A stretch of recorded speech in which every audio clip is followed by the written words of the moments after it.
महमूद प्राचा को अगर जिसने नहीं देखा तो पहले गूगल करो, देखो महमूद प्राचा की वकालत देखो, महमूद प्राचा का व्यक्तित्व देखो, उनको सड़क पे देखो, मजलूम, गरीब, प्रताड़ित, शोषित, वंचितों, महिलाओं की आवाज उठाते उस इंसान को आप हमेशा आगे पाओगे। क्या वो तो क्या आज से 4 साल पहले वो पॉलिटिक्स कर रहे थे, क्या राजनीति में थे? लेकिन इट इज इम्पोर्टेंट, आज जनता ने कहा है कि इन ऐसे शख्स के हाथ में पॉलिटिकल पावर होनी चाहिए कि वो सड़क पे जब इतनी मजबूती से लड़ रहा है, तमाम डंडा, पर्चा, गोला बारूद, पुलिस की लोडेड गन्स, पुलिस की बदतमीजी, बर्बरता के बावजूद वो हिलता नहीं है, डगमगाता नहीं है, वो पुलिस को कानून की पालना करना सिखाता है, वो एक्सपोज करता है खाकी के अंदर भगवा। तो this is the right time, ऐसे इंसान को जनता का नेतृत्व करना चाहिए और ऐसा इंसान अगर संसद में जाएगा तो सोचो फिर हमारे लिए कितना कमाल होगा। And this is the right time. Rampur में जिस तरीके से हमारे बच्चे की बर्बरता से दलित बच्चे की मौत हुई, इस तरीके से बढ़ती, और जब वोटिंग की बात आना और ये चोर पार्टी जो अपने कैंडिडेट्स को जिताती है तो मुसलमानों को वोट नहीं डालने दिया, टारगेट आ जाके कौन है? दलित मुस्लिम है, पिछड़ा समाज, यही हम ही तो है ना टारगेट, आबादी में हम ही सबसे ज्यादा। तो अब हम मूर्ख थोड़ी बनेंगे इनके कहने पे, अब हम इनकी पिच पे मैच नहीं खेलेंगे और मैच भी इनके रूल से नहीं खेलेंगे, हमारी पिच, हमारे रूल्स, हम बताएंगे मैच को कैसे जीतना। महमूद प्राचा जी को करना ही था, जनता के सेवक है तो जो जनता कहेगी वो तो मानना पड़ेगा ही, और अब तो पक्की स्टैंप से सेवक बन गया। जब आपने नॉमिनेशन कर दिया फिर आपके पास चॉइस नहीं है, तो हम वी आर वेरी एक्साइटेड और हमारे पास वक्त जरूर कम है, लेकिन जो लोगों का प्यार, विश्वास, भरोसा है वो बहुत ज्यादा है। वक्त कितना भी कम हो, जो लोग खुद आपके हैं ये काम करने के लिए, जब लोग खुद सामने से आ रहे हैं हमारे पास, और आज हमारा यहाँ आना भी रामपुर की जनता का प्यार है, उनका खिंचाव, उन्होंने बुलाया और हम आए। We are very excited. अब जल्दी से 19 तारीख तक हो ही जाएंगे आप सबके सामने, हम चाहते हैं जल्दी से चुनाव पूरी मेहनत कर देंगे। और रामपुर में रहेंगे क्या आप प्रचार करें? ऑफकोर्स, क्यों नहीं रहेंगे। जो जहाँ जनता हमें बुला रही है, जो बदलाव वो चाहिए, रामपुर में जो बदलाव हम चाहते थे, हम यही नहीं रहेंगे फिर कहाँ रहेंगे? बाहर ही कहेंगे लोग के बाहर ही, हम उसको कैसे कहेंगे? भारत हमारा देश है तो भारी कैसे हो? हम भारी हो गए।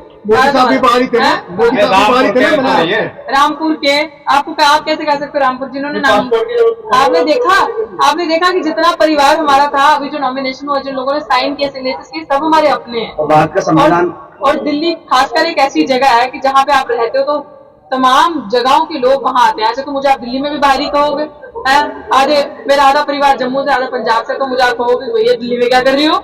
एक तरफ बड़ी पार्टियां हैं, बीएसपी, सपा, बीजेपी, जिनके पास अपना वोट बैंक है, तो उन्हें कैसे काउंटर कर पाएंगे आप?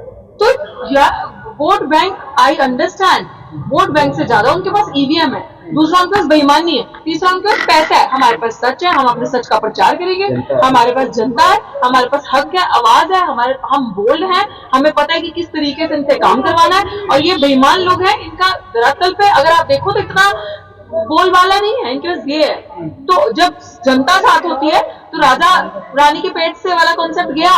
अब ईवीएम राजा को लेकर नहीं आएगी, जनता राजा को लेकर आई। लोकतंत्र में सबसे ऊपर जनता है, तो हम तो जिस तरीके से प्राचा ने कहा कि हम तो सेवा करने और करेंगे, हमको बड़े बड़े वो नेता नहीं है जो बड़ी बड़ी एसी की गाड़ियों से आ रहे हैं, एसी के कमरों में बैठ के बड़ा बड़ा भाषण दे रहे हैं। हम पैराशूटर नहीं, हम ग्रास रूटर है। और आपने सब जग जाहिर है हमारी लड़ाई देखी, हम 229 दिन से लड़ाई लड़ रहे हैं दिल्ली विश्वविद्यालय में, और अन्य आंदोलन हमने जमीन पे, धरातल पे, बार जंग के मैदान में आगे रहते थे। किसी पार्टी से अगर प्रत्याशी के तौर पर होते तो और ज्यादा मजबूती से चुनाव लड़ना। देखिए, हमने जब ऐलान किया, ऐसी बात नहीं है मजबूती से चुनाव लड़ते हैं, आपका कैंडिडेट कितना स्ट्रांग है उस पर भी डिपेंड करता है। आप बड़ी बड़ी पार्टियों की बात कर लो, मैं मानती हूँ कि पार्टी की एक लहर होती है जिसमें गधा भी कुर्सी पे बैठ जाता है, जैसे बैठा ही हुआ है, तो एक पार्टी की लहर भी होती है। तो ये तो हम देखते ही आ रहे हैं ना। जो बट बात ये है कि इस समय आप बात महमूद प्राचा की कर रहे हो, तो हाँ, मौलवी साहब जिनका केस प्राचा साहब ने किया था, ये तो जनता को देखना चाहिए कि ये जो मौलवी साहब हैं, इनका केस मैं शेयर कर दूंगी आपके साथ। इनका केस महमूद प्राचा जी ने किया था, जो अपनी मस्जिद खुद नहीं बचा पा रहे थे, तो रामपुर की जनता के पास जवाब है कि महमूद प्राचा जी ने लड़के इनको इनकी मस्जिद दिलवाई थी, तब जाके वहां पे लोग आके नमाज पढ़ रहे थे आराम से, क्योंकि उनको पुलिस तंग करती थी। तो ये देखना, फर्क देख लो कि जब जो उनके सुपीरियर है, जो उनसे ऊपर है, जब वो ये काम कर पा रहे हैं, तो जनता खुद फैसला लेगी कि कौन, अगर मैं अपने लिए लड़ने के लिए सक्षम नहीं हूं तो मैं आपके लिए क्या लड़ूंगी भाई?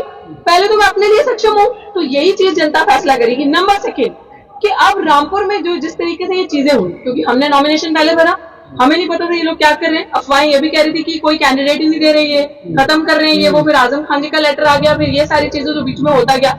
नाउ ऑल ऑफ सडन कुछ घंटे पहले चुनाव से ये सब हो जाता है। हम अखिलेश जी के साथ हैं।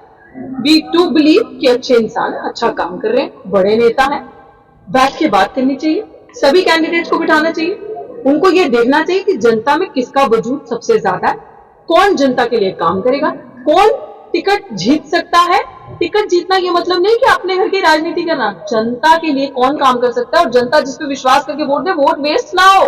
और कौन बीजेपी से, ईवीएम से डट के मुकाबला कर सकता है और इनको एक्सपोज कर सकता है। And I think the choice is no better than the mister Mahmood Modi ji राजा। की गारंटी से कैसे लड़ना? अरे उसकी अपनी गारंटी है, उसकी अपनी गारंटी है।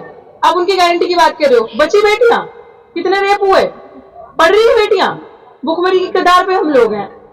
पैसा, युवा बेरोजगार है। इस देश का विश्व गुरु बनाने की बात करते हो, विकसित भारत। रियलिटी तो ये है कि देश में 24 घंटे बच्चे भूखे रहते हैं, खाना तक खाने को नहीं है।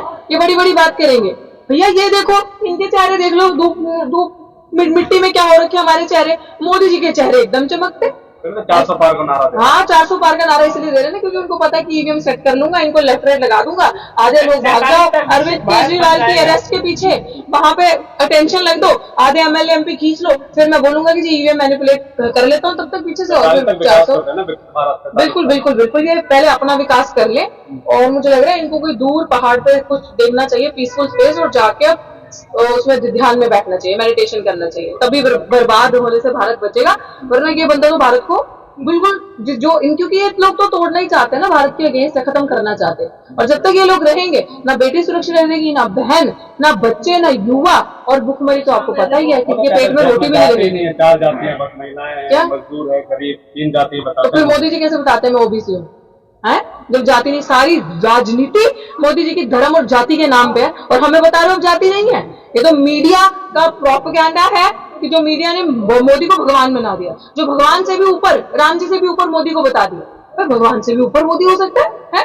तो ये मीडिया की बातें हम नहीं मानते। और अमूमन मुझे ऐसा लग रहा है कि जो जनता की आवाज है, जनता समझ चुकी है कि भैया ये ढोंगी है, ये कुछ मतलब इसका कोई बेस नहीं है, ये बस बरगलाएगा, बोलेगा, जुमले फेंकेगा। और आपने वो देखा ही, ऐसे जुमले पकड़ के मैं कैसे इसको पकौड़े खिला रही हूँ।